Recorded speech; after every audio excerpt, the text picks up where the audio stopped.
านผู้ฟังกำลังให้เกียรติรับฟังสถานีวิทยุเจียงใหม่มหานคร FM 107.25 เมกะเฮิรตซ์อันดับต่อจากนี้ไปเจิญอู้จ๋ากำเมืองกับดีเจคำเพชรเจ้า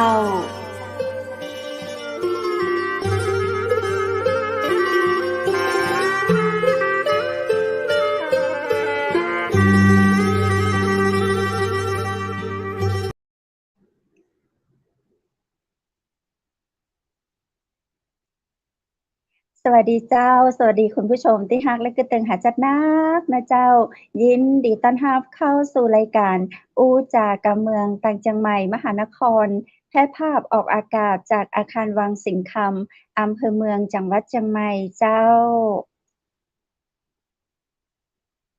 คุณผู้ชมเจ้าปีกับปากับข้าเจ้าดีเจคำเพชรเจ้นเกยนะเจ้ามาอู้มาจากกันเวลา 20:00 ถึง 3:00 เจ้าวันนี้เฮาปากันวันพฤหัสบดีที่ 3 เดือนมีนาคม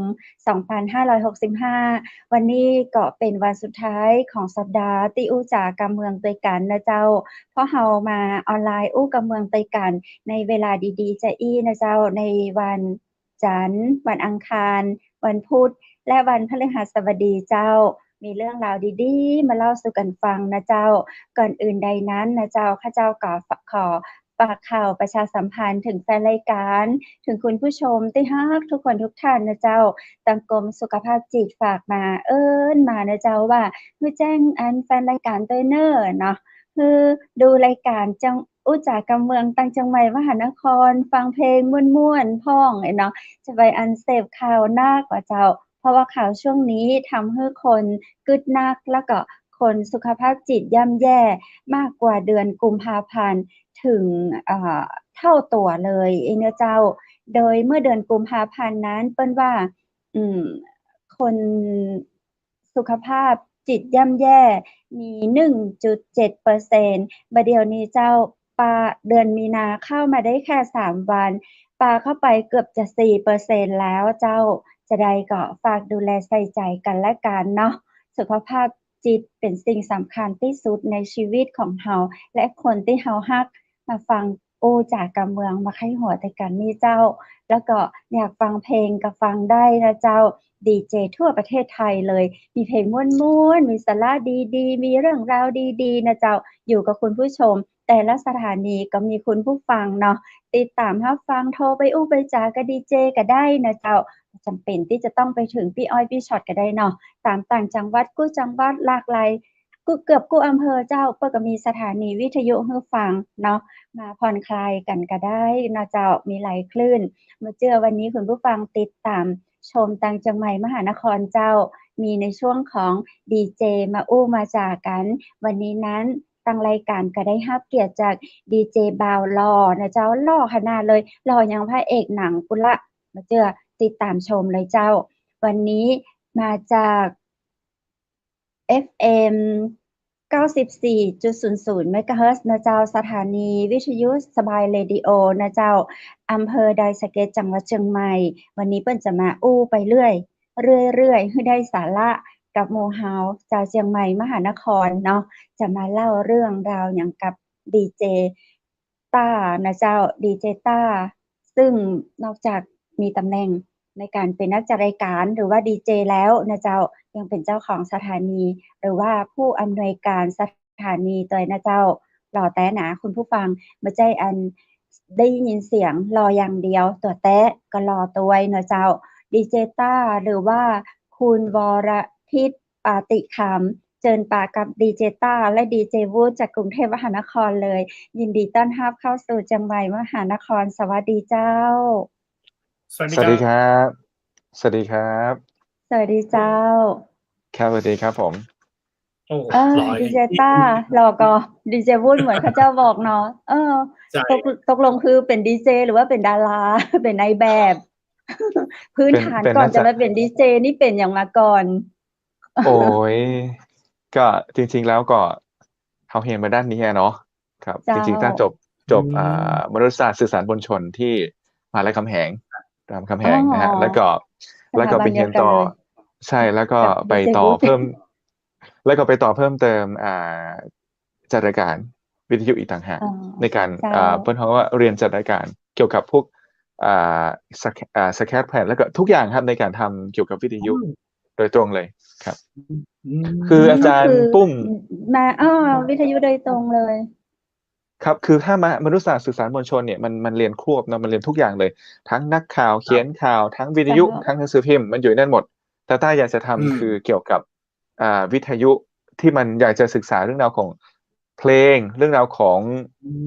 อารมณ์ต่างๆทุกอย่างก็ไปเรียนที่ Gen X Academy ซึ่งมีพี่ปุ้มภูมิพงษ์เสน่ห์วงศ์นัทวิทยาท่านเป็นอาจารย์สอนมีพี่มาโนดใช่พี่ปุ้ม วงตะวันพี่ปุ้มวงตะวัน ใช่แล้วก็มีพี่มาโนดพุตานเป็นอาจารย์สอนณตอนนั้นนะใช่โอ้ยโอ้นี่อาจารย์ดีๆทั้งคู่เลยนะครับผมระดับใช่ที่มาอ่านด้วยใช่แสดงว่าอายุไม่เยอะรู้จักพี่ปุ้ม พี่ไม่รู้จักพี่ไม่รู้จักเอาวันเนี่ยตะวันเนี่ยก็เพลงก็พอมากนะเพลงเขาบอกว่าโอ้พี่ทำหน้างงๆอยู่ว่าใครอย่างเงี้ยพี่เพชรจะงงใช่ไหมถ้าจะบอกว่าซื้อวงตะวันเนี่ยซื้อเป็นเทปเนี่ยเราบอกได้ไหมว่าเราซื้อเทปเด็กที่จะฟังที่จะพายุเขาน่าจะทันแหมมันต้องรุ่นเราแล้วอ่ะรุ่นกอเทปอย่างเงี้ยรุ่นกอเทปใช่แต่หมายถึงก็ดีนะคุณต้าเพราะว่าอย่างน้อยเนี่ยเวลาเราอยากจะฟังเพลงใดๆสักเพลงหนึ่งนะสมัยก่อนเนี่ยรู้สึกมันมีคุณค่านะยิ่งจะขอคือยิ่งแบบโทรไปขอดีเจฟังนะถ้าดีเจเปิดให้ฟังนะแบบโอ้โหวันนั้นทั้งวันนี่แบบเดินยิ้มทั้งวันเลยอ่ะมันยากแบบสมัยนี้มันต่างกันอ่ะใช่ครับคุณต้าว่าไงคุณต้ามีความรู้สึกนี้บ้างไหมครับผมว่ามนต์เสน่ห์ของการเรื่องราวของสมัยก่อนเนี่ยเรื่องราวของเราย้อนไปยุคนั้นเนาะเป็นแผ่นเสียงรุ่นใหญ่แผ่นเสียงใหญ่ต้องย้อนไปหาสมัยพี่ชายผมก่อนที่พี่ชายจะเสียเนี่ยคือท่านมีทั้งวงดนตรีเป็นเวทีมวยวงดนตรีแล้วก็ฉายหนังภาพยนตร์โรงเล่หนังแล้วผมตัวเล็กๆแล้วผมก็ตามพี่ชายไปสมัยก่อนเนี่ยเขาจะแห่รถเครื่องเสียงประชาสัมพันธ์ใช่ไหมแล้วก็เราก็ได้ยินเสียงเพลงสมัยก่อนถูกป่ะ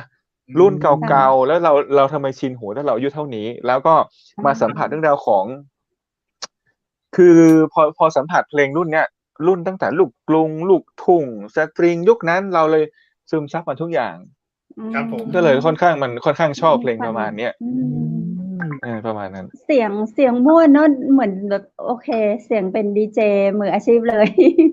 ไม่หรอกแล้วพี่เพชรเก่งกว่าต้าผู้รายการคือตั้งแต่เด็กนี่คือตั้งใจอยากเป็นดีเจเลยป่ะครับคือต้องชอบตั้งแต่ตอนเรียนถูกไหมครับจริงใช่เราชอบหนึ่งเราชอบเรื่องเพลงเราชอบศึกษาเรื่องเขาเรียกว่าความรู้สึกในการต่อเพลงถ้าเรียนจริงๆมันจะบอกให้นับ1 2 3ให้ต่อสมูทอาจารย์สอนยังไงให้มันต่อเพลงเนื้อหาของเพลงต่างๆเนี่ยมันจะมีไม่ใช่ว่าเปิดเพลงช้าไปสลับเพลงเร็วมันเป็นการบังคับให้คนฟังความสมูทความเพลงสมูทของเพลงเนื้อหาเศร้าก็ต้องเศร้าให้อารมณ์คนฟังให้มันได้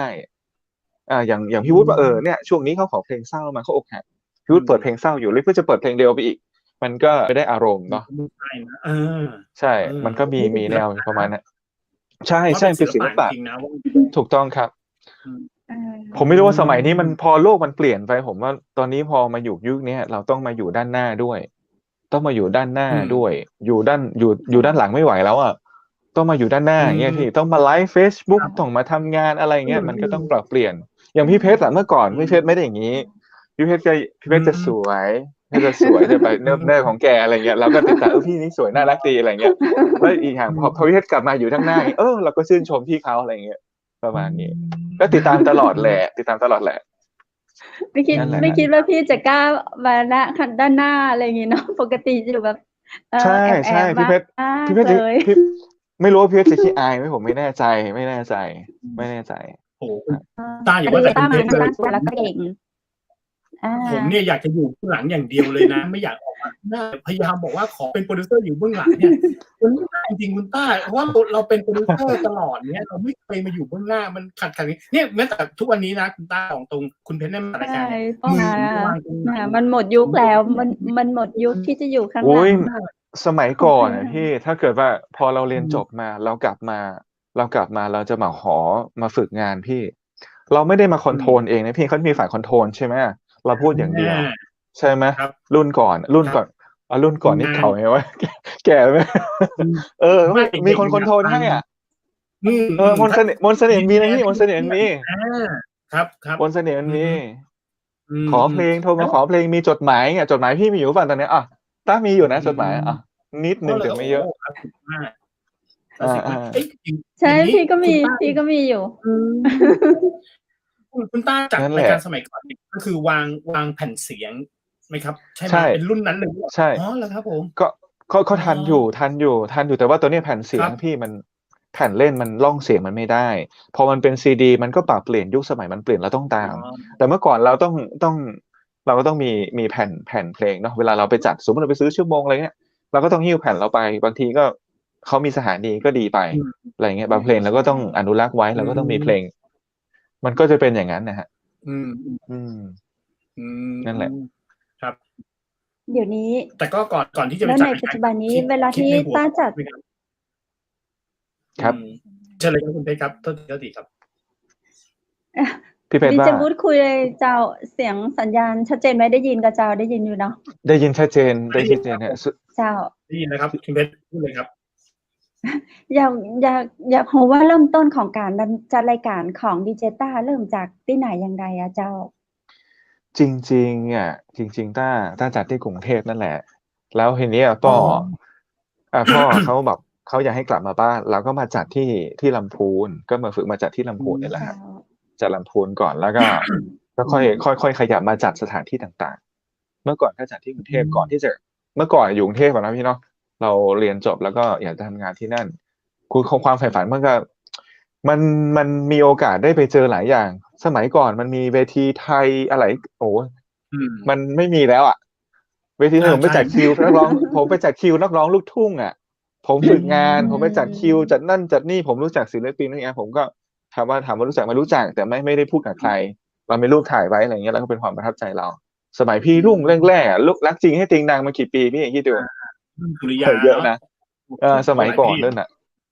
ไปเจอพี่เอกพจน์วงหน้าคิดอย่างเงี้ย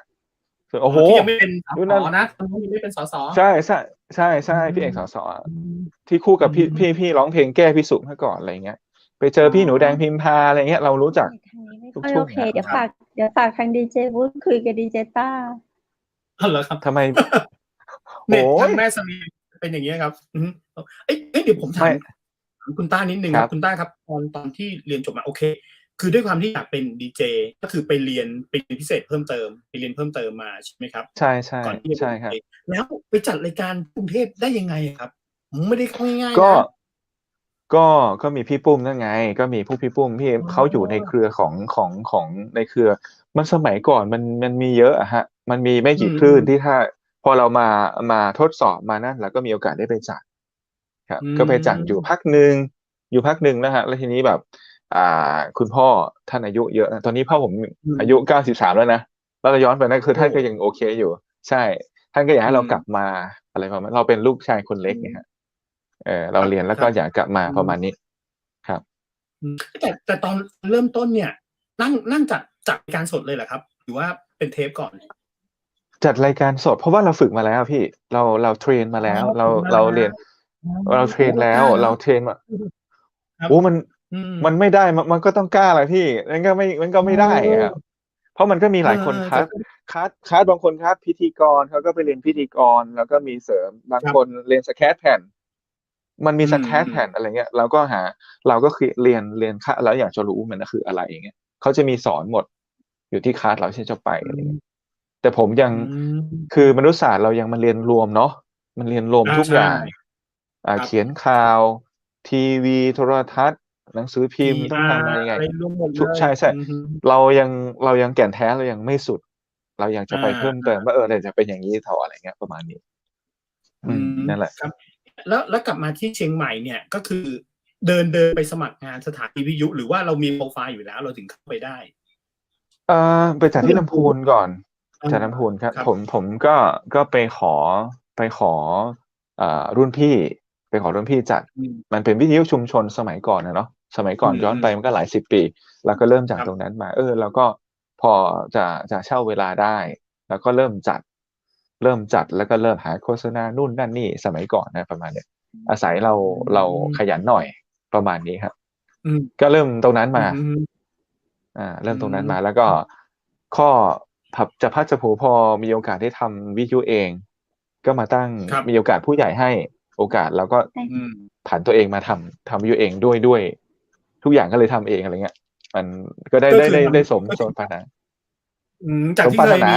เทคนิคเชียนจากที่เคยมีเอนจิเนียร์ตอนนี้คือแล้วเราคุมเครื่องเองอะไรหรือเปล่าครับคุมเครื่องทำเองหมดทำเองหมดอย่างสตรีมก็มาข้างหลังเอาทุกอย่างพี่แล้วก็คือโลกมันเปลี่ยนไปไงเราก็เรียนรู้บ้างครูพักรักจำบ้างอะไรเงี้ยประมาณนี้ใช่ผมว่าคือ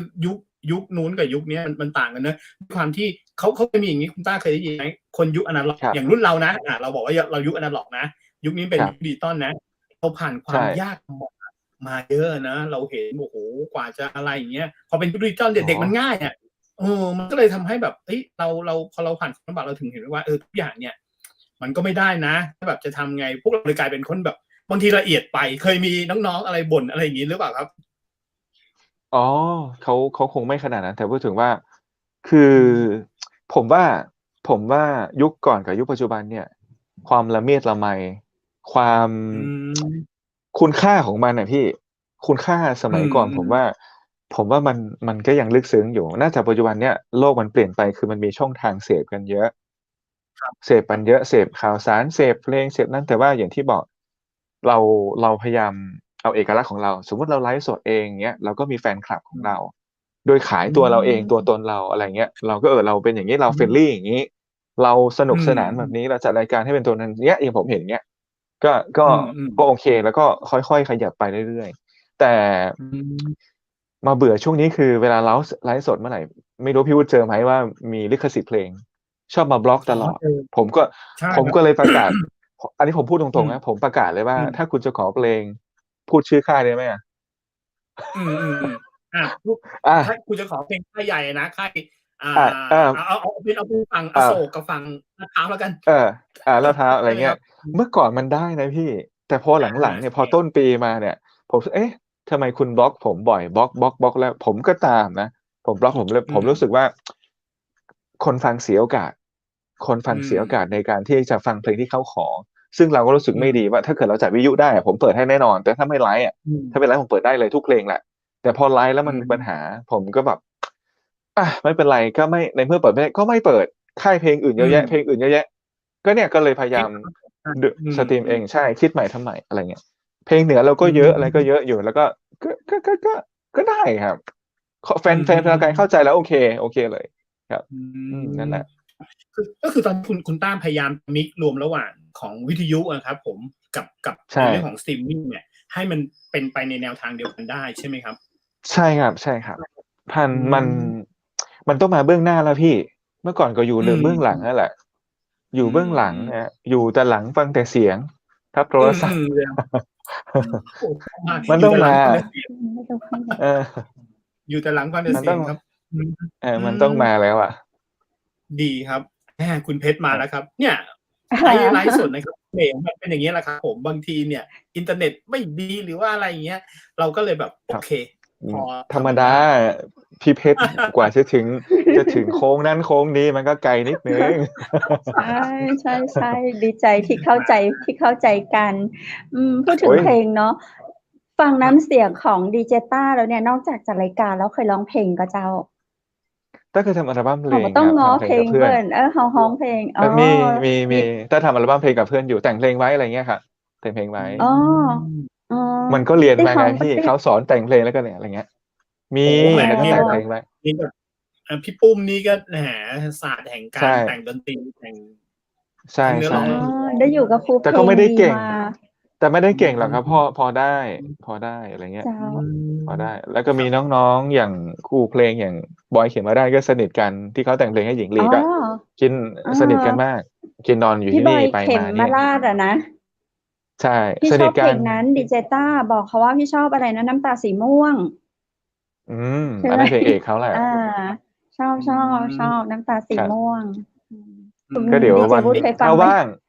ถ้าว่างเดี๋ยว เจ้า เอามาไลฟ์ก็ เชิญ ได้ เชิญมาออก รู้จั ราก ย กั กาน ร ใช่ เดี๋ยว ใช่ มา มาออกรายการคุยกันหน่อยเนาะ เมื่อกี้ แล้ว คุยกับ แล้ว คุณ เพลง ต้า ที่ เนี่ ดี ย เจต้า อา อืม ครับ เจ้า มัน เชิ เปิ ญ ด เจ้า เปิ ดี ด เจ ได้ไหมค วุ รับ ฒิ แต่ถ้าเกิดคราวนี้เราเปิดตอนไลฟ์ได้ไหมครับ หรือว่าต้องติดกับค่าย หมายถึงเพลงผมเหรอ? หมาย ใช่ ถึง เพ อะ ล ไรง ของคุณต้าเลย โอ้ นี่ จะ เพลง มี เพลง ค่าย ที่ อะไร ผมเทรนเองอะ ผมไม่มีปัญหา ผมเปิดได้หมดแหละ เขียน พอ เอ ที่ลิ ง ข มี สิทธิ์ เขียนเอง เขียน เอง ชื่อ ท คน ด อื่ น น ตรี แล้ว เอ ก็ ง เขียนร้องเอง มี ผม ให้ฟังอะคุณต้า พี่ให้ ว้าย ฟังเจ้า ต้องส่ง เน ให้ าะ คุณพี่แล้วงั้น ตอนนี้ไม่ได้ น้อยหนึ่ง อืม ครับ ใช่ ฮุก คุณต้าผมถามนิดหนึ่ง คือตอนนี้เสน่ห์ของการจัดรายการวิทยุอะครับผม โอเค พูดถึงวิทยุก่อนนะ วิทยุชุมชนนะ เสน่ห์ของเขาเนี่ อื ย อฮึ ก็ยังมีอยู่ในการที่สัมผัสกับคนชาวบ้านทั่วไปได้ เงี้ย โอเค คุณต้าเคยจัดในกรุงเทพรู้แหละ คุณต้าเคยจัดที่ชุมชนรู้แหละ เสน่ห์มันต่างกันยังไงอะครับผม? ความใกล้ชิดมันต่างกันยังไง? ก็อย่างชุมชนคนเมืองเนาะ วิถี อืม ชีวิต เจ้า เขาก็จะเป็นอีกอย่างหนึ่ง แต่ถ้าเกิดบ้านเรา อย่างเงี้ย วิถีชีวิตเขาตื่นเช้ามา บางทีคนไปตลาด ตี 3 อื ตี ม 4 เขาต้องทำมาหากินแต่เช้า อืม วิทยุคู่กับเขา เขาก็ อื เปิดเพลง มันไม่ได้หายไปไหนนะพี่ ครับ ถึงแม้ว่าเหมือนว่าเราจะไม่มีเสียงตอบรับ แต่เราลงพื้นที่ สมมุติต้าลง เงี้ย เดี๋ยวค่อยเล่าแล้วกันว่าอะไร วันเดียวต้าลงพื้นที่ ต้าทำงานวิทยากรนู่นนั่นนี่ อะไรเงี้ย เขามาเจอเรา เขาว่าเขาฟังอยู่ เจ้า แล้วอีกอย่างหนึ่งมันหลากหลายช่องทางขึ้น แล้วเวลาสัมผัส ผมว่า ชาวบ้านน่ารัก ชาวบ้านน่า อื รัก แล้วก็ ม ยังค อื ง ม ยังคงไม่ได้ลืมสถานีเรา มีข่าวสารอืเขาฟังเรา ม ผมอ่านข่าวเช้าด้วยเป็นภาษาลื้อ ภาษายอ โอ้ 12 บรรณา เก่ง 8 โมงเช้าเนี่ย โอ้โฮ ใช่ 8 โมงเช้าถึง อื9 โมง ม ผมจะอ่านจันทร์ถึงศุกร์อยู่แล้ว เล่าข่าวเป็นภาษานี้แหละ อนุรักษ์ไว้ อย่างเงี้ย ใช ดี่ เจต้าไปเรียนที่ไหน โอ๊ย อะนะเจ้า? ผมเป็นคนยอง ต้าเป็นยองครับ เก่ง ๆ ๆ ๆ ลองทักยอ ทาง ยพี่ให้ฟังเจ้า สวัสดีครับ นี่กับผมดีเจต้า วรทิต ปาฏิค่ำ นี่ก็อูจ๊ะภาษากำลือกำยองกัน นะครับ ที่นี่ อืม เชียงใหม่มหานคร อะ ป ฮระมาณนี้ ะ โอ้ ดีจังเลยครับ โอ้โฮ เนา มันได้หลายภาษาก็ดีนะพี่ มันก็โชคดี เจ ไป ้า ใช่ครับ แต่ นี่แหละคือเส สำ น่ เนี ห์ ยง นะ ก็ ผมว่า ม่วน เสน่ห์ อืม ครับ ภาษามัน อืม มันแล้วแต่นะครับ บางทีเขาก็พูด บางทีศัพท์ไม่เหมือนกัน บางทีอยู่ที่คนพูดด้วยว่า บางคนพูดเร็ว พูดห้วน ฟังก็ไม่ ครเพับ ราะ เจ้า เอกลักษณ์แต่ละคน อืม ไม่เหมือนกัน พี่วุฒิ อื พี่เพชร ม ไม่เหมือนกัน อย่างพี่เพชรก็พูดอืม หวาน เขาก็ เอ สนของเขา อะไรเงี้ย อ ถูกไหม พี่วุฒิก็สไตล์พี่วุฒิก็เป็นอย่างเงี้ย อย่างเงี้ย แห เจ้า บมีเสน่ห์ อา อย่างเงี้ย ก็ว่ากันไป เออะไรเงี้ย พี่วุฒิอะ ครับ อะไรเงี้ย แต่เสียงดีเจต้าก็คือน่าฟังอะ ถึงจะอู้ ใช่ ภาษายอง ไทยลื้อ แต่กี้ก็คือสำเนียงก็แบบ คือพออู้ไทยปุ๊บก็เหมือนไทย คือพี่ฟังแล้วแบบไทยภาคกลางมาก ไทยฟ้าแลบ ก่อ มาฟังแล้วบอกบ่มีปลาแล่นเลยนะ ปี้ยังปลาแล่น เออ เดี๋ยว เสีย คือสำเนียงพ่อ เนี่ย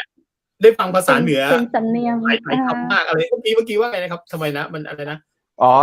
พา ป แล ลา ด แล่ คื น อพูดผิด ปลาแลดคือพูด อ๋อ ผิด ปลาแลด อา ใช่ พูดเพี้ปย ลาน แล ไป ด อะไร ทะ ป เล ระมาณ ิ นั้น ดอะ อา เออ เจ้า ประมาณนี้ พอดีเดี๋ยวเอาก่อนคุณตั้ม ผมอยู่กรุงเทพตอนนี้ ไม่ได้อยู่ที่เชียงใหม่ อะฮะ จริงเปล่า? ใช่ครับ อยู่กโอ้รุง โเทพ ฮ มาไกลเลยนะเนี่ย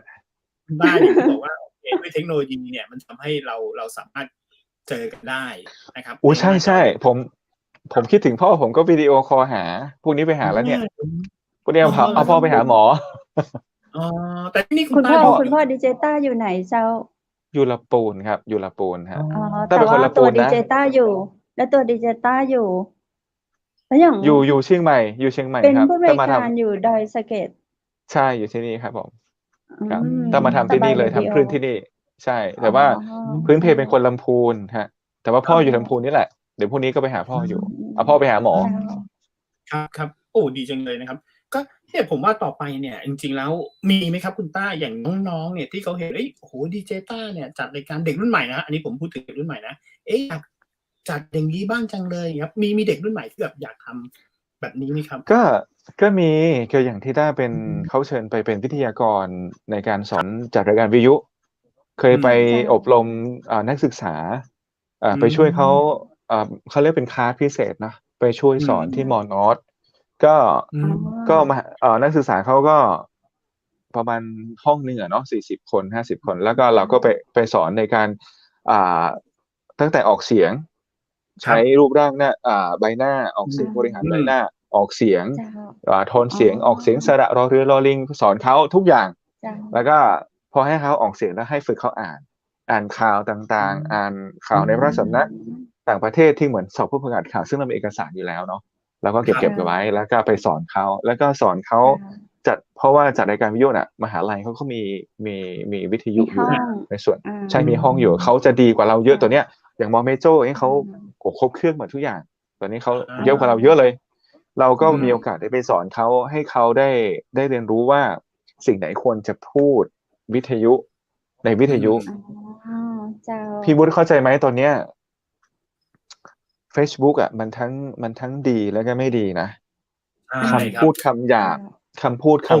พี่ใช่อย่างเรานี่เราไม่ได้อ่ะพี่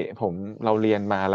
รารู้สึกว่ามันขัดหูขัดตาทุกอย่างมันหลายๆอย่างบางทีมันหลายอย่างมันรู้สึกว่ามันแต่ก็พูดไม่ได้อ่ะพี่เราเหมือนสิ่งส่วนน้อยไปเลยเป็นห่วงใช่ภาษามันจะวิบัติเลยพี่ใช่ภาษาวิบัติครับคุณต้าอันนี้นะคุณต้าแชร์ไอเดียกันนอกจากอย่างที่คุณต้าเห็นแล้วโอเคไอ้คำหยาบเนี่ยเราไม่อยากให้มีถ้าพูดถึงในการ Facebook หรือ YouTube เนี่ยมันเป็นสื่อนะเอากันตรงๆแล้วมันคือสื่อนะครับมันคือสื่อที่แบบคุณไม่ได้เห็นกันคุณไม่ได้คุยกันแค่ในกลุ่มอย่างเราไม่ได้คุยกันแค่3คนเนี้ยมีคนฟังมีคนดูมีคนอะไรเงี้ยมันเป็นสาธารณะไงฮะเป็นสาธารณะครับแต่การที่แบบคุณจะพูดไม่ออกเป็นสาธารณะเนี่ยคือไม่รู้ว่าเราอายุเยอะหรือเปล่านะแต่เราก็มองว่ามันไม่เหมาะสมนะถูกแล้วนี่อีกอันนึงเลยคุณต้าผมยังขัดข้องใจอยู่แม้แต่ทุกวันนี้นะคุณต้าเราดู Facebook นะเราเห็นยิ่งข่าวทุกวันนี้เราดูสำนักข่าวดังๆสำนักข่าวที่มีชื่อเสียงนะพิมพ์ตัวสะกดการันผิดหมดเลยอ่ะซึ่งเราไม่รู้ว่าเขาจะรีบไปไหนอะไรอย่างนี้นะอันนี้เป็นการใช้ไอเดียกันผมว่าภาษาไทยเนี่ยเป็นภาษาอะไรที่สวยอยู่แล้วฝรั่งชอบภาษาไทยคนญี่ปุ่นชอบภาษาไทยแต่คนไทยเราเองนี่แหละกับทำให้แบบค่ะอะไรเงี้ยผิดหมดเลยก็ผิดหมดเลยครับตรงนี้คุณต้ามีความรู้สึกหรือมีความเห็นยังไงบ้างก็บางทีภาษานะที่ผมมันพูดลำบากพี่พอยุคสมัยกับเรากับภาษาสมัยเรากับปัจจุบันเนี่ยเราต้องซอฟอ่ะต้องซอฟผมจัดรายการกับพระเนี่ยพระท่านสอนว่าคือต้องใจเย็นๆนะทุกวันอังคารพระท่านจะมาออกรายการที่นี่ผมต้องเข้ารายการท่านพระครูเนาะรองเจ้าคณะท่านก็บอกท่านเคยผมก็ได้จากพระท่านนะท่านก็สอนเราแล้วแบบเด็กสมัยนี้มันเป็นการเสพข่าวสารได้ค่อนข้างหลากหลายช่องทางมีทั้งดีและไม่ดีเราต้องเริ่มจากครอบครัวด้วยผู้ปกครองด้วยหลายอย่างบางทีภาษาบางทีมันพูดห้วนมันดูไม่เพราะนะพี่ไม่มีหางเสียงอะไรเงี้ยเราก็รู้สึกว่ามันไม่ใช่อ่ะมันไม่ใช่อ่ะฮะเราอยากให้เขาพูดยังไงให้น่าฟังบ้างไม่ใช่พูดแบบพ่อกับแม่หรือบุคคลผู้มีพระคุณหรือว่าคุณพ่อหรือว่าใครก็แล้วแต่หรือญาติพี่น้องหรือเจอเราก็แล้วแต่ให้มีหางเสียงบ้างให้มีความสละของมันหน่อยให้ฟังแล้วมันรู้สึกคือพูดจากใจนะไม่ใช่พูดเสแสร้งตรงนี้ต้องพูดจากใจครับนี่สำคัญสุดต้องพูดจากใจสำคัญครับโอ้นี่รูปวันนี้เนี่ยใครเอาขึ้นเอาส่งให้น้องครับเมื่อกี้อันนี้คือเป็นนายแบบอ่ะเจ้าวันนี้เพิ่งไปงานมานี่คือรูปวันนี้เลยกับเจ้าแล้วก็ยังทำงานอื่นด้วยใช่ทำงานอันนี้คือทำงานอย่างเจ้านอกจากอยู่ในสตูดิโอจัดรายการแล้วดิจิตอลเนี่ยอย่างเจ้าอันนี้ต้องไปช่วยโครงการวัยเก่ารู้เท่าทันสื่อเป็นโครงการของวิทยุกระจายเสียงเขต 9เชียงใหม่ของพี่เจี๊ยบครับพี่จุงจ่าถ้าเห็นพี่จุงจ่าออกอยู่ใช่ไหมวันนี้เป็นพิธีกรคู่ถ้าจะเป็นพิธีกรคู่กับพี่จุงจ่าใช่พิธีกรคู่กันเลยงานแต่งงานอะไรทุกอย่างต้าจะรับงานกันกับพี่จุงจ่าวันนี้ก็มีโอกาสได้ช่วยกันครับก็พิธีกรคู่1,500ไม่เป็นไรช่วยสังคมเรามีกินมีใช้แล้วเราต้องให้สังคมไม่อันนี้คอนเซปต์เฉย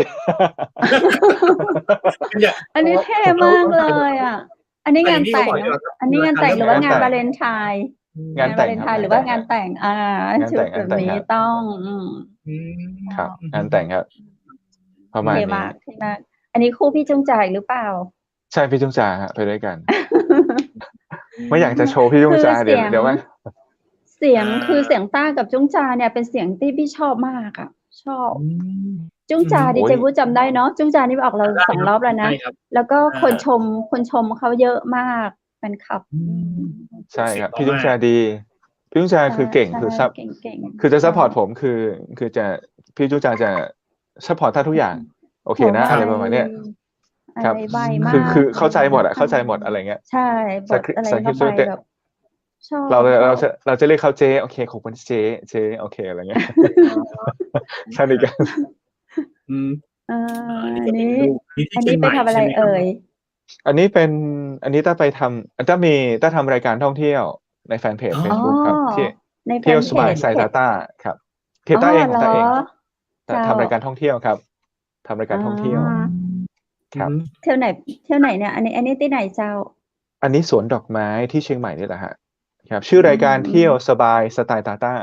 ครับ เที่ยว ก็ ส เซิร์ช บาย ไป สไต ดู ล์ ใน ต้า ในยูทูบได้เลย ได้ ใช่ หม ไห ด ม เล ค ย รับผม? มี อื ยูทูบ แล้วก็ ม มีในส่วนมากผมจะเน้นที่เฟซบุ๊กไลฟ์ คือเป็น มาก ภาก ว่า ษาไทยหรือว่าภาษาอังกฤษ? ภาษาไทย ภาษา เจ ไท้ า ครับ ครับ พิมพ์เลยเนาะ ผมจะเน้น สบาย เน้น เน้น สไตล์ เน้นที่เฟซบุ๊กมากกว่า ในยูทูบไม่ค่อยเท่าไร เพราะว่ามัน เจ้า การตอบรับตอนนี้มันเปลี่ยนไปเยอะเนาะ ครับ ครับ อืม แต่ต่อให้คุณต้าจะจัดในเฟซบุ๊ก ในยูทูบอะ แต่คุณต้าก็ยังให้ความสำคัญกับการพูดภาษาไทยอะไร ใช่ไหมครับ? หมายถึงว่า ต้องไม่พูดหยาบคายนะ ต้องพูดไพเราะนะ เพราะว่ายังไงก็มีเด็กมาดู หรือมีคนตามมาดูแน่นอน ใช่ครับ คือ อือฮึ มันต้องวืบขึ้นมาเลยอะพี่วุฒิ พอดี อืมันต้อง ม ระวังทันทีเนาะ คำพู อืด คำม ไม่เพราะ ถึงเราจะมีปัญหาส่วนตัวเวลาจัดรายการวิทยุอะ เราต้องแยก ณ ตอนนั้นต้องแยกก่อน อืม เวลาเรามีปัญหาจะจัดราย เราต้องแยกอารมณ์ตัวเองให้ได้ แน่นอนครับปัญหามันมีทุกคน แต่ว่า ณ ตอนนั้นเราต้องแยกอารมณ์ตัวเองก่อน ครับ อื ให้ ดี ยัง เจ ไงให้ ต้า แฟนรายการได้มีความสุข ครับ อืให้แฟนม รายการมีความสุข มีรอย ยัง ยิ้มก่อน ยังไงพี่ก็ แล้วกัน รู้สึกว่า ถ้าต้าจะดุ ถ้าต้าจะบ่น ถ้าต้าจะขึ้นเสียง พี่ว่าเสียงต้าก็เพราะอยู่ดี แล้วก็ยั โอง น้ ึก พี่ ภา ไม่ พไม่ออกเลยว่า เสียงต้าจะออกแบบแนวไหน แบบจะดุ จะด่า จะว่า อะไรเงี้ย จะมีไหม? จะมีโหมดนั้นก่อย อะ คือฟัง มั แล น้ ว ก็ คื มี อมัน บ้า นุ่ ง มและลื่ มัน น ก็ ห มี ู บ้าง ตลอดเล มั ย มันก็มีนั่นแหละ แต่เราก็คุยด้วยเหตุและผลอะพี่ ด้วยเหตุและผลมากกว่า เจ้า ด้วยเหตุและผลมาก อ กว่า ประมาณนั้น ด้วย ใช เหตุและผล่ อื มากกว่า ม เราอยากเห็นชุมชนคนที่ดูเฟซบุ๊ก หรือดูยูทูบอะนะ เราอยากเห็นอะไรที่มันแบบ แหม เราก็มีลูกอะนะ บางทีเขาดูนะ เราก็อยากให้เขา ใช ได้รับอะไรที่มันดี ๆ นะ ไอ้ที่มันแย่ ๆ เราไม่อยากให้เขาดูอะ จริง ๆ แล้ว โอ้โฮ ครั อื บ หลัง ๆ เรา ม มันกันไม่ไอัดน้นี้ จ เริง พื่อน ๆ อย่างเงี้ย อืๆ อันนี้ อั เพื่ น อน นี้ทๆ ฟุตบอล ำยังไงเจ้า? อ๋อ อันนี้ต้าทอันนี้ ำทีมฟุตบอลการกุศล อ๋อ ดารา ต้า ใช่ ดาราหมดเลยครัอับ นนี้ส ดาม รา รัก หมด ไม่ใช่เหรอ? ใค ไม ร่ ใช อะ? อันนี้จุ๊บ พี่จุ๊บ อิทธิกร และน้อง น้องที่คู่กับเวีย สุกลวัฒน์ ช่อง 7 นี่ดาราช่อง 7 หมดอ๋เลย อ อ๋อ ใช่ เออ โอ้ ใช่ แม่ เพราะถ้า นี่บ ๆ อก ล้อ นี่ เ นึกว่า ล่น ๆ นะ นึกว่าเชียงใหม่ยูไนเต็ดเลยนะเนี่ย เออ อันนี้คือที อ้าว ม แล้ว ฟุตบอลและ คือรู้สึกอัน ตืนี่้ นเต้นไง เห็นหนุ่มดาราทั้ง 3 คน คือต้องแนะนำหน่อย คือเขามาทำ อะไร อั อะ น เขนี้ ามาทำ คื อะไร อ กัน อันนี้คือเรื่องของเรื่เจ้อง า คือต้าทำทีมฟุตบอลล้านนาวาไรตี FC อ๋อ คือ ครั เจ้ บ ทีมา ฟุตบอลเนี่ยมีทั้งนักจัดรายการวิทยุ นักข่าว นักข่าว นักร้อง นักแสดง ซึ่งช่วยเหลือการกุศลที่ผ่านมาตลอดเวลา 4-5 ปี อย่างโครงอ๋การนี้อ เป็นโครงการ อ่า บ้านอาจารย์ใหญ่ บ้านอาจารย์ใหญ่คือของโรงพยาบาลมหาราชเชียงใหม่ที่ อ๋อ บริจาคร่า เจ้า บริจาคร่างให้โรงพยาบาล อืมหาราช ม ซึ่งเราได้สร้างอ๋อ การกุครับ ศลคือไปแข่งฟุตบอลทุกอำเภอ ก็จะมีพี่ต๊อก อื สุภม กร มี อืดารา ม พี่บี สุวิทย์ คืออยู่ในทีมของ ซึ่งมาร่วมกิจกรรมกับต้าเยอะมาก น้องอ้น เดอะสตาร์ คือมาอยู่ในทีมของต้า แล้วก็เราไปร่วมกิจกรรมแต่ละอำเภอ แล้วก็ อา เชิ แล้ ญ ว ช เรา วน ไป ชาว แข บ้า ่ง น กับใคร? แข่งกับทีม สมมุติแม่วางก็จะเป็นเจ้าหน้าที่ เจ้า ทาง อำเภอแม่วาง ก็แม่ จะมี วาเจ้าหน้าที่ง ทุกภาคส่วนเลย อ๋อ ไป เจ้า ไปที่ สมมุติไปที่ อะไรนะ ต้าไปอะ ไปหลายไปทที่มี่าก เชียงใหม่มหานคร ก็มาแข่งกับดีเจมหานคร งี้อีกเหรอ? ได้ ก็มีกิจกรอัน รม นี้ ได้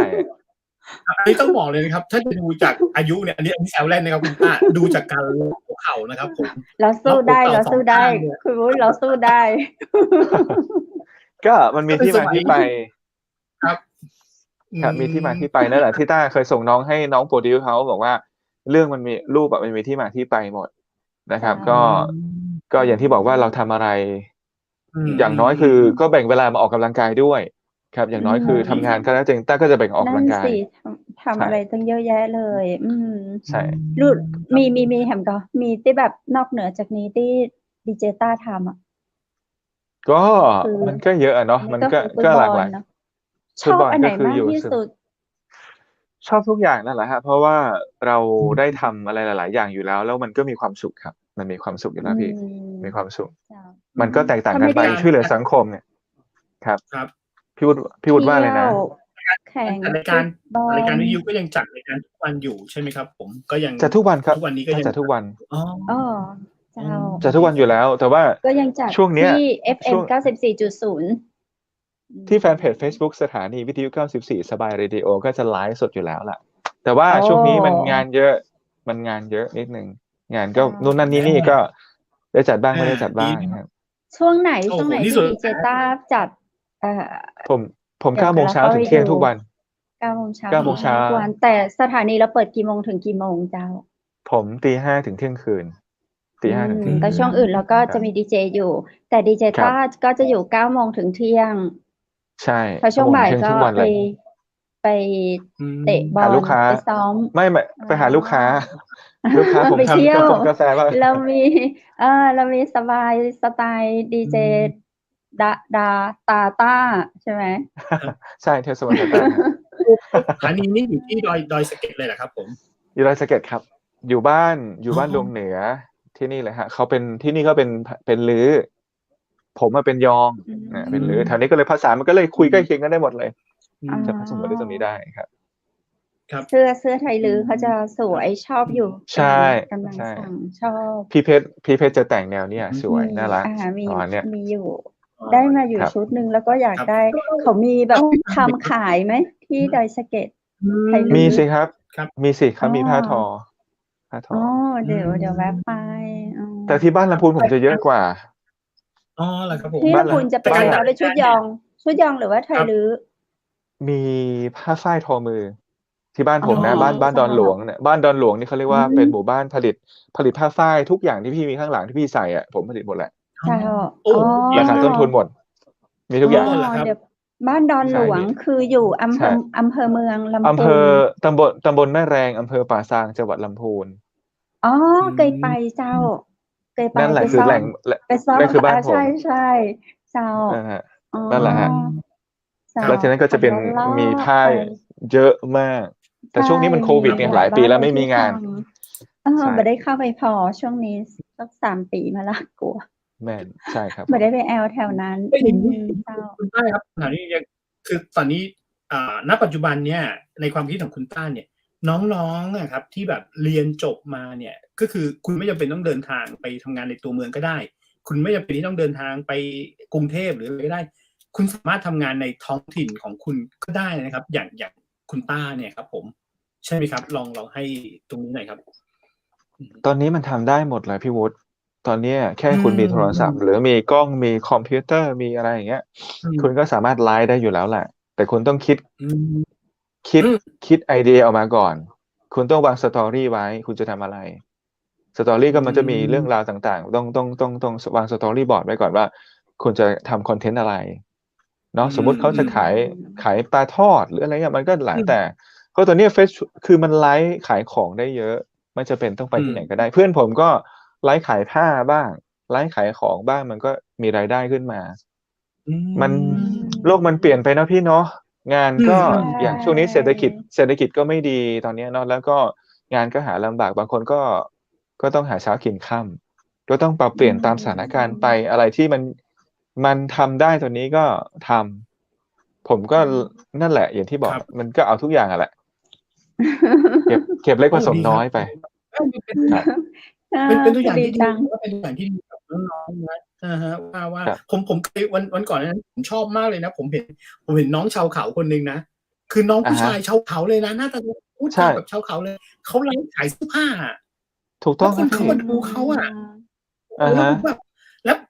แบ็คกราวน์นะคุณต้าแบ็คกราวน์คือบ้านเขาที่หมู่บ้านนะซึ่งเป็นบ้านโล่งๆเลยนั่นบ้านจริงแล้วก็ผ้าราวตากผมเห็นอยู่ เขาเก่งน้องเขาเก่งน้องเขาเก่ง เก่งมาก น้องเขาเก่ง แล้ มาว ก ใช่ แล้ว ใช่ เป็นอู้ภาษาอย่างเจ้า เป็นภาษาของเขาเลยก็มี พวกเขาเลย ใช่ อ๋อ เป็นภาษาเป็นมูเซอร์เป็นม้งเป็นอะไรก็มีหมดเลย เจ้า แล้วแต่ อ่า คือ ว่า ม้งเนี่ย เก่งอืม ม้งอ่ะพี่วุฒิม้งเนี่ยมันไม่ใช่มีแค่เรานะม้งมีต่างประเทศก็มีนะแล้วเขาพูดภาษาของเขาพี่เพชรน่าจะรู้อยู่เนาะน่าจะคุ้นไหม เจ้า ผมทราบจากอาจารย์อยู่ว่าม้งเนี่ย ใช่ ชนมันอยู่ต่างประเทศก็มี ใช่ เขามี ใช่ เขามี เยอะ เขามี เขามี กลุ่ม เยอะ ของเขาอ่ะ เขามีเยอะกว่าใน ใช่ เมืองไทยอีก ใช่ มันก็เลยแบบ อืม เพลงเขาก็เพราะด้วย ใช่ใช่ อืม เขามีกิจ ก็ กรร น่าม รักไป มี อีก อะ แบ ไร บ นั่นแหละเขามีประเพณี แต่ประเพณีเขาคล้ายๆเรานะเนาะ อือฮึ เขามีแบบ ต้อง ครับ ต้อง เท ถาม ศกาลเขาอะไรอย่างเงี้ยคล้ายๆ ใช่ ผมว่านี่คือเสน่ห์นะนี่คือเสน่ห์ของเขาโอเคเดี๋ยวนี้อย่างที่เราบอกว่าเราไม่จำเป็นที่ต้องลงอุปกรณ์อะไรแพงๆแล้วอย่างเงี้ยมือถือเครื่องเดียวอย่างเงี้ย ไม่ต้อง สัญญาณอินเทอร์เน็ตโอเคคุณก็สามารถทำได้อยู่ที่ว่าเขาจะกล้าหรือไม่เคยมีคนมาปรึกษาคุณต้าไหมครับพี่ต้าครับหนูอยาก ก็มี พูดเก่งเหมือนพี่จังเลยหนูอยากตัดรายการอย่างพี่อ่ะพี่ต้าให้คำแนะนำยังไงครับ มันก็ต้องสอนแล้วพี่ เพราะว่าตอนนี้ตัดต่อก็ในมือถือแล้วก็ทำกันหมดแล้ว บันทึกเสียงก็ทำนี่ ครับ ผมก็สอนตัดต่อในมือถือนี่แหละ อืม บันทึกเสียงตัดต่อแล้วก็สอนเขามันต้องทำให้เป็นนะพี่หรือเราจะอายุเยอะก็ต้องเป็น ก็ต้องตามพี่ก็ต้องสอนเขาน่าให้ทำอย่างนี้สอนเขาอย่างชมรมพี่เวทก็รู้ต้าอยู่ชมรมเนาะชมรมพวกวิธีการเสียงเขตข้าวเชียงใหม่ยาต้าก็จะมีโครงการ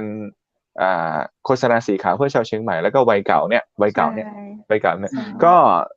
ก็จะมีการอบรมแล้วก็สอนชาวบ้านเนี่ยเรื่องราวของสารสเตียรอยด์พิษภัยของสารสเตียรอยด์มีสำนักงานสาธารณสุขจังหวัดเชียงใหม่สสจ.ท่านก็ร่วมเดินทางไปด้วยให้ความรู้เราก็เป็นวิทยากรแล้วก็ทีมวิทยากรเราก็ไปแนะนำให้ชาวบ้านให้ได้เกิดองค์ความรู้เรื่องราวของสารสเตียรอยด์อยู่ในนั้นมีความสนุกสนานไม่เครียดท่านได้มีความสุขวัยเก่าผู้สูงอายุมีความสุขพี่เห็นรอยยิ้มแล้วมันมีความสุขพี่แล้วท่านได้ความรู้ว่า ก็ยังคิดจะไปด้วยอยู่แล้วเป็นมา เมื่อไหร่ ช่วงโควิดพอดีไง มีช่วงโควิดพอดี ก็เลยต้องเซฟ เมื่อไหร่ ไม่แต่ลิงก์สัญญาณอยู่นะเมื่อเช้าพี่ก็ทักไปในเขต9เห็นป่ะบอกจุ้งจาส่งURL มาให้หน่อยคือหลุดเมื่อเช้านี้สัญญาณคือเพิ่งมาหลุดไปนี่แหละ ไม่ได้ลิงก์สัญญาณเมื่อเช้าพอถ้าได้เริ่มโครงการกับพี่เจี๊ยบหลายท่านหลายคนเนี่ยมันก็เลยได้เกิดความผูกพันคือเรามีทีมวิทยากรทั้งปีออกพิมพ์พี่นันอาจารย์ซัดหลายท่านหลายคนเนาะก็มาช่วยกันศึกษาเราในฐานะเราเจอเรื่องราวของชาวบ้านถูกหลอกลวงแล้วเรื่องเครื่องหมายอยเราจัดรายการทุกวันเราก็รู้อยู่ว่าจัดรายการแบบไหนไม่โกหกคนฟังไม่หลอกลวงคนฟังไม่ให้คนฟังหลงเชื่อในสิ่งที่มันผิดเนี่ยเรื่องสารสเตียรอยด์นี่สำคัญมากผู้สูงอายุก็เลยได้ความรู้แล้วท่านก็ได้เกิดองค์ความรู้แล้วก็เป็นกลุ่มก้อนแล้วก็เกิดองค์คู่ขอฮะที่เราทำวันนี้ที่ไปปิดโครงการแล้วเดี๋ยวจะมีต่อยอดเพราะว่าโครงการขยายไปหลายพื้นที่มากแล้วผู้เฒ่าผู้แก่เนี่ยผมจะเรียกเขาน้องๆให้เขาได้ภูมิใจแล้วมันมีความสุขวันนี้ไปที่ไหนเจ้าวันนี้ไปดังชุมชนใดต่างไม่ตอนนี้มันจบโครงการเมื่อวันที่26ที่ผ่านมาแล้วแต่ว่าเราปิดจ็อบ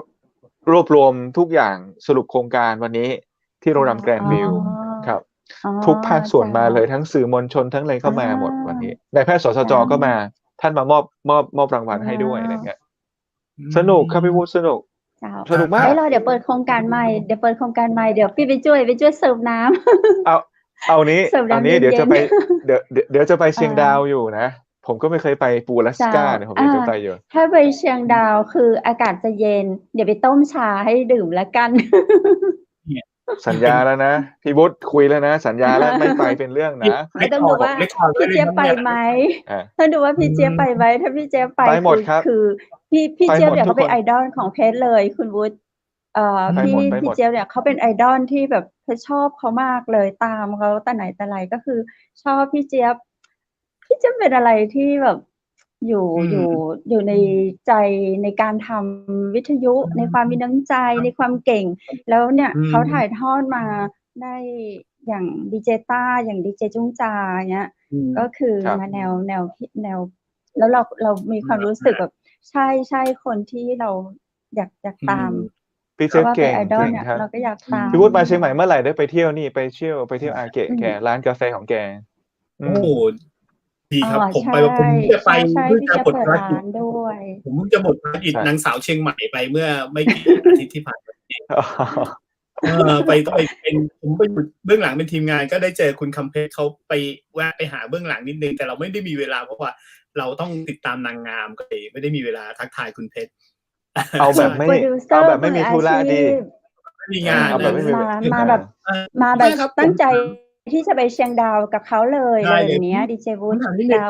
ตอนนี้เนี่ยน้องๆหลายๆคนนะครับเรียนนิเทศศาสตร์เรียนสื่อสารมวลชนเนี่ยแต่เอาตรงๆเลยบางคนตอนหลังๆเนี่ยเริ่มได้ยินว่าจะเรียนอย่างเงี้ยบางทีไปไม่เป็นเลย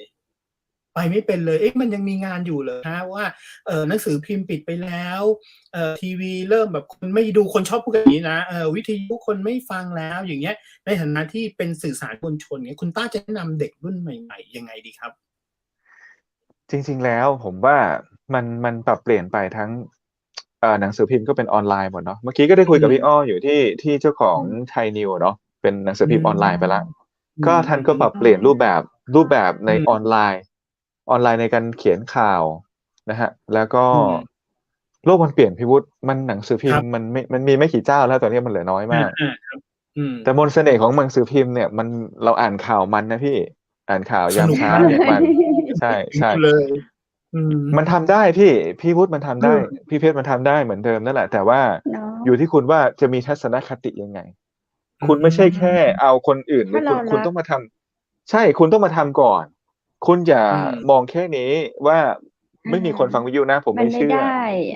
ผมไม่เชื่อไม่มีคนอ่านนะสิ่งนี้เราต้องทำใช่ยังมีคนอ่านเพียงแค่เปลี่ยนแพลตฟอร์มใช่แพลตฟอร์มมันเปลี่ยนไปแพลตฟอร์มมันเปลี่ยนไปเท่านั้นแหละแต่ข่าวสารเนื้อข่าวสารมันจะไวขึ้นเฉยๆคุณไม่ต้องไปซื้อคุณไม่ต้องเปิดหนังสือพิมพ์มือดำแค่นั้นแหละข่าวมันก็อยู่ในอยู่นี้หมดละง่ายขึ้นกว่าเยอะแล้วด้วยถูกต้องครับเนาะเราไม่ต้องไปส่งหนังสือพิมพ์ตามบ้านด้วยใช่ผมจะแคนเซิลหนังสือพิมพ์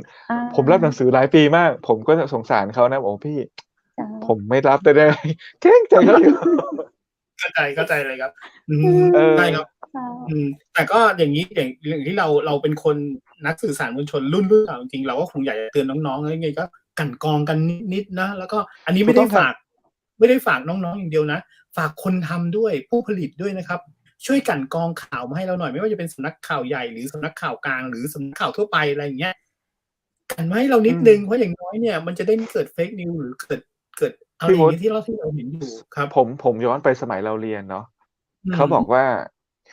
โทษนะอันนี้พูดสมมติสมมติว่าดาราหรือนักข่าวทำผิดแล้วมีโทษอาญาอะไรก็แล้วแต่หรือติดคุกเนี้ยและกลับมาเนี่ยจริงๆแล้วมันจะกลับมาทำงานใหม่เนี่ยสมัยก่อนเนี่ยยากนะพี่ยากเลยถ้าโดนใช่ครับใช่แล้วตอนเนี้ยมันเปลี่ยนไปหลายอย่างครับมันปรับเปลี่ยนไม่รู้ว่าเราเรียนมานี่ยังจะใช้ได้ไหมผมยังคิดทุกวันอยู่มันปรับเปลี่ยนกันหมดเลยอ่ะมันพฤติกรรมคนเสพอันไหนผิดอันไหนถูกมันต้องแยกแยะพี่วุฒิมันต้องแยกแยะกันอ่ะมันต้องแยกแยะมากๆเลยนั่นแหละครับคือคนเสพแยกแยะหรือว่าคนที่จะเอาอะไรมาให้เราเสพต้องแยกแยะก่อนไหมใช่คือคุณต้นเรื่องเลยเนี่ยต้นเรื่องเลยดิคุณอย่าขายแค่ยอดวิวคุณจะมาขายแค่ยอดวิวคุณโพสแค่เนี้ยข้อหัวข้อขึ้นมาแค่เนี้ยแล้วเนื้อแท้ข้างในมันไม่มีความหมายอะไรมันโอเคแหละมันเป็นการให้ได้ยอดวิวยอดได้เงินได้อะไรก็แล้วแต่ว่าคุณค่าของการเขียนข่าวมีไหนหัวใจมันนะครับหัวใจของการเขียนข่าวมันมีไหนคุณจะยัดเยียดให้คนเสพข่าวได้แค่นี้เหรอเหมือนเราจัดรายการวิทยุอ่ะพี่เราจะยัดเยียดให้คนฟังได้แค่นี้เหรออะไรเงี้ยเหมือนกันมันไม่ต่างกันหรอกเขาเชื่อเราเราอ่ะเป็นนายเราต้องรับผิดชอบคำพูดนายเราเป็นนายเลยเราต้องรับผิดชอบเลยแหละพี่ต้องรับผิดชอบคำพูดเลยแหละพูดผิดชีวิตเปลี่ยนที่เขาบอกกันแหละ อ๋อจริงใช่จริง นั่น ๆค แห รับ ละ จริงคุณต้าผมเห็นด้วยเลย โอเค เราอาจจะเป็นคนรุ่นนี้แต่จริงๆแล้วถ้าเราบอกได้นะในฐานะที่เราเป็นโอเคคนรุ่นเก่าเนี่ยเราก็เข้าใจน้องรุ่นใหม่นะหรือว่าเราเข้าใจเทคโนโลยีตอนนี้นะจริงๆแล้วเราก็ยังอยากฝากว่าผมรู้ว่าแต่ละสำนักเนี่ยยังต้องมีคนรุ่นเราอยู่เงี้ยนะครับเราก็ยังไม่ได้เกษียณอะไรกันไปไงแต่ผมว่าจริงๆแล้วมันต้องแยกแยะหน่อยนึงอย่างเงี้ยไม่ใช่เป็นโหหลังนี้เราเริ่มเห็นเขียนก็ผิดอย่างเงี้ยหรือว่าข่าวอย่างที่คุณต้าพูดเมื่อกี้แล้วเราก็ชอบว่ากันเองคนไทยชอบว่ากันเองว่าคนไทยอ่านหนังสือไม่เกิน8บรรทัดอย่างเงี้ยก็คุณเล่นสรุปอะไรก็ไม่รู้8บรรทัดซึ่งอยู่ที่คุณตัดต่อการเขียนเลยอย่างเงี้ยว่าจะเป็นอะไรอย่างเงี้ยอ่านเนื้อในจริงๆเหมือนกันอ่านเนื้อในก็ไม่เจอจริงๆครับผมแต่จริงๆก็เลยอย่างสมมติอย่างเนี่ยคุณต้าพูดในฐานะที่โอเคเป็นสื่อสารมวลชนเนี่ยอย่างน้องๆรุ่นใหม่นะครับถ้าจบมาอย่างเงี้ย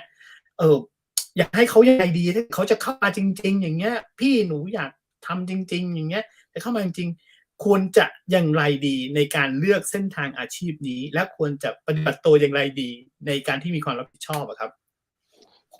โอ้พี่ถ้าเขาเรียนมาขนาดนี้ทางมหาลัยเขาต้องการกรองมากกว่าเราเนาะเขาถ้าใจรักจริงมันต้องมาทางนี้ถูกปะถ้าใจรักเราศึกษาเพิ่มเติมอีกทีก็มันก็มีโอกาสในการฝึกงานเขาจะซึมซับทุกอย่างแหละอย่างถ้าเขามีโอกาสได้ฝึกงานเขาต้องทัศนคติเขาต้องเปลี่ยนนะพี่ทัศนคติบางทีทั้งกิริยามารยาททั้งการพูดการจามันจะอยู่อีกอย่างหนึ่งคือความรับผิดชอบงานมันต้องมีเวลาเนื้องานออกมา ผมว่ามันอยู่ที่ตัวเขาล้วนๆนั่นแหละบางทีผมก็ไม่สามารถจะไปพูดอะไรได้แต่ว่าต้องชี้แจงถึงทัศนคติของเขาว่าการทำงานเป็นแบบนี้นะคุณโอเคไหมถ้าคุณรับได้คุณอะไรเราถอยหากันได้มันต้องคุยกันแต่รูปแบบของรูปแบบของงานมันเป็นอย่างเงี้ยเราต้องทำตามรูปแบบงานเขาถ้าเกิดว่าเราจะทำงานกับเขาไม่ใช่ว่าเอาตัวเองเป็นจุดศูนย์รวมศูนย์กลางฉันแบบนี้หมด ถ้าอีโก้สูงมันก็ไม่ได้พี่ไม่มีความหมายหรอกมันเป็นผลเสียซะมากกว่าก็อยากให้น้องๆเขาถ้ามีโอกาสได้มาทำงานด้านนี้ครับพยายามศึกษาพยายามดูต้นแบบพยายามดูทุกอย่างครับที่มันสิ่งที่ดีเอามาเป็นครูให้ตัวเองแล้วจดเลคเชอร์จดไว้คิดอะไรเงี้ยให้มันรู้ครับคือรู้ถึงความรู้สึกไปเลยครับว่าสิ่งที่เวลาจะ เป็นตัวเราด้วยจะพูดอะไรไปอะไรเงี้ยมันหลายๆอย่างมันต้องต้องระวังด้วยละเมียดละไมด้วยหลายอย่างครับพี่ผมว่าเขาทำได้แหละแต่ว่าอยู่ที่อยากผมว่าเขาทำได้ ฟังแหละต่อดีเจต้าอยากคุยต่อรู้ว่าดีเจวุฒิก็อยากคุยกับดีเจต้าอีกเยอะเลยมีคำถามอยากคุยต่อแต่วันนี้เราเวลาหมดแล้วเจ้า53แล้ว53นาทีแล้วต้องไป56แล้วฝากคงต้องฝากกันไว้ในโอกาสต่อไปเนาะหวังเป็นอย่างยิ่งว่าดีเจต้าจะยังอยู่ในห้อง VIP จังหวัดมหานครเนาะพูดนี้ไม่ให้ออกใช่ไหมยังไม่ให้ออก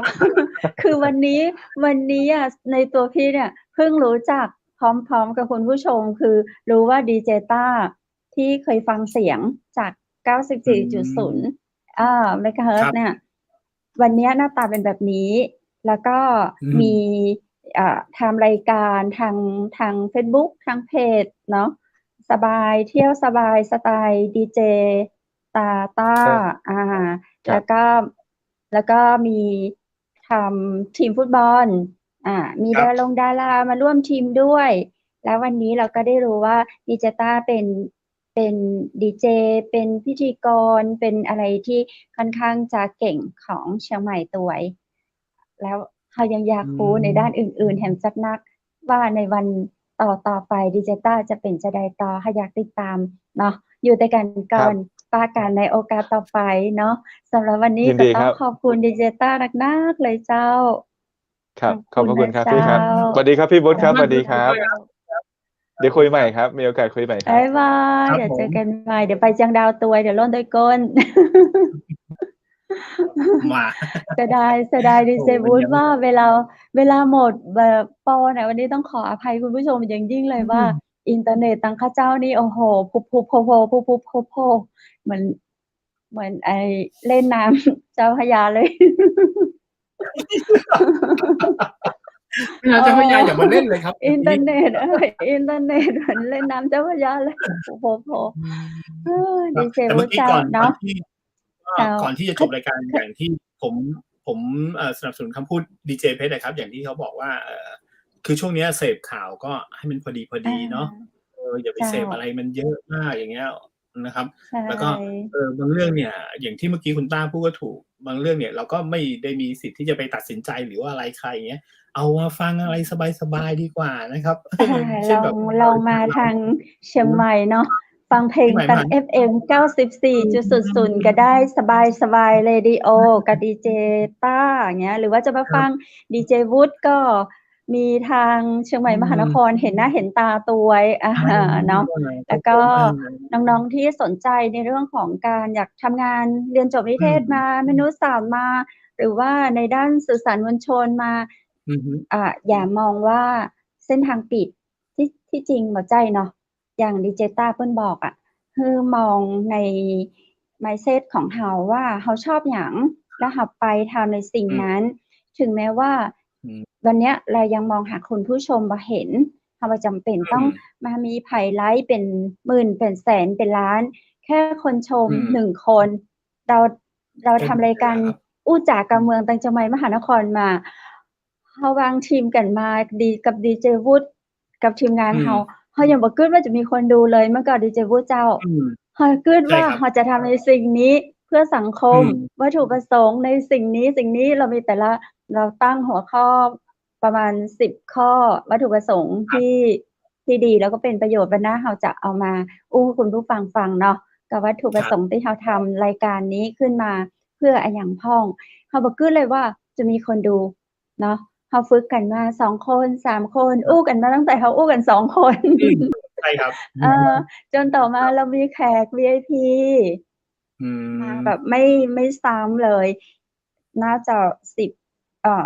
จาก10เป็น100แล้วเนาะ100ค่ะ100ครั้ง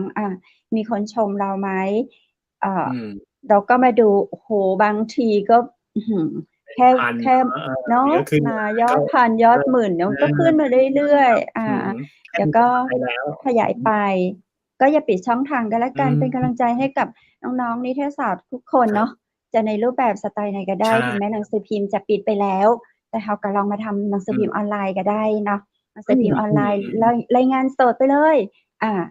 เมื่อก่อนเราก็มาศึกษาดูก่อนเราเรียนมาแล้วนี่เนาะเราเรียนเกี่ยวกับหนังสือพิมพ์มาหนังสือพิมพ์หน้าแรกมีอะไรมาจากเฮดจากอะไรมาถึงบางหน้าเมื่อก่อนเหมือนได้ยินดีเจวุฒิพูดว่าชอบอ่านหน้าดูดวงใช่ป่ะครับหรือเปล่าก็เราก็ทำด้วยใช่ไหมเราก็ไม่ทำหนังสือพิมพ์ออนไลน์ของเราก็พูดได้ถึงตอนดูดวงแล้วก็เอาแม่หมอที่เจ๋งๆมาออนไลน์ก็ได้เนาะสัก 2-3 นาทีพูดเมื่อกี้ครับผมก็อย่างที่บอกว่ามันเป็นแค่แพลตฟอร์มแค่นั้นเองแต่จริงสื่อสารมวลชนก็ยังไม่มีการปิดเส้นทางอย่าไปคิดว่าไม่มีใครดูไม่มีใครชมไม่มีใครฟังเนาะใช่ครับแต่อย่างที่ดีเจต้าพูดนะครับบางทีเราต้องรับผิดชอบหน่อยเวลาเราจะนำเสนออะไรไปอย่างเงี้ยอย่างสมมติเราทำยูทูบไลฟ์มันก็เป็นสื่อสาธารณะแล้วครับในการเราจะนำเสนออะไรยิ่งแบบยิ่งคุณทำหลายๆอย่างเนี่ยบางทีเขาเชื่อเลยอย่างเงี้ยบางทีเราเปิดไปดูเราเห็นเราเชื่อคำนี้เลยแต่สุดท้ายเราต้องมานั่งกันกรองดูอยู่อย่างเงี้ยเพชรเชื่อในการเป็นนักสื่อสารมวลชนนะดีเจวุฒิเพราะว่านักสื่อสารมวลชนเนี่ยเขาจะมีจรรยาบรรณในเรื่องของการทำเนาะว่าจะในด้านสื่อด้านไหนเขาจะมีจรรยาบรรณจะมีสามัญสำนึกแล้วก็เขาจะถูกปลูกฝังมาจากคุณครูที่สอนจากอาจารย์ที่เรียนค่ะไม่ว่าจะเรียนนิเทศศาสตร์มนุษยศาสตร์หรือว่าสื่อสารมวลชนต่างๆเนี่ยเขาจะมีจรรยาบรรณดังนั้นตรงเนี้ยเราเชื่อมั่นว่าคุณทำได้ทำเถอะแล้วเป็นกำลังใจให้เนาะ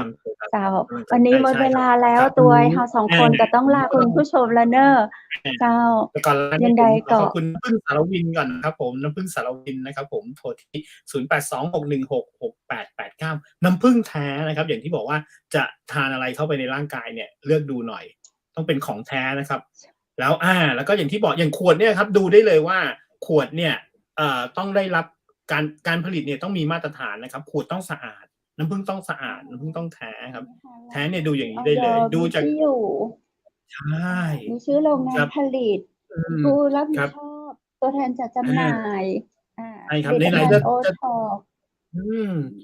ไหนคุณจะดื่มน้ำผึ้งแล้วคุณจะน้ำผึ้งแล้วเนี่ยคุณเลือกของแท้คุณเลือกของสถานที่ที่เขาได้รับมาตรฐานในการผลิตดีกว่า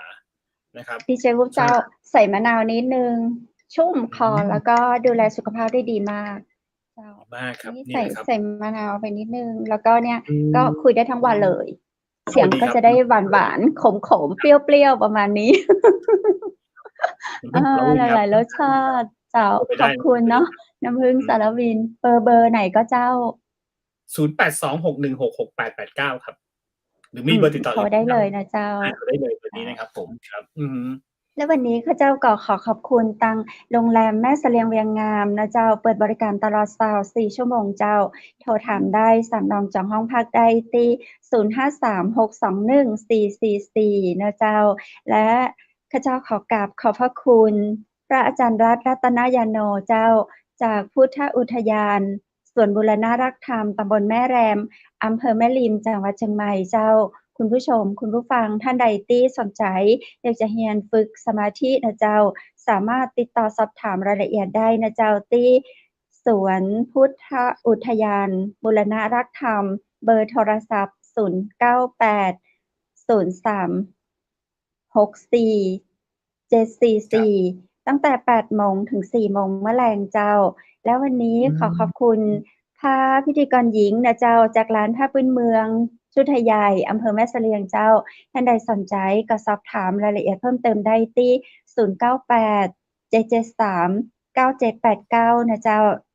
และสุดท้ายข้าเจ้าดีเจคัมเพศดีเจวุฒิขอบคุณคุณผู้ชมที่ทุกคนทุกท่านนะเจ้าป้ากันใหม่เนาะในวันจันทร์หน้าสำหรับวันนี้ขอให้คุณผู้ชมทุกคนทุกท่านนอนรับฝันดีราตรีสวัสดิ์เจ้าสวัสดีครับ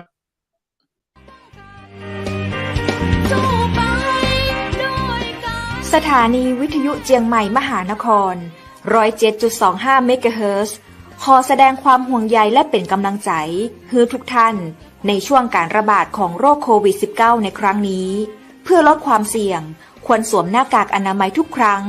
ล้างมือเป็นประจำขอให้อยู่ที่บ้านให้นักที่สุดด้วยความปรารถนาดีจากหมู่เฮาเจ้าเจียงใหม่มหานครสนับสนุนโดยกาแฟโกแม็กคอฟฟี่และโรงแรมแม่เสรียงเวียงงามโทร 053-621-444 และ 081-595-2883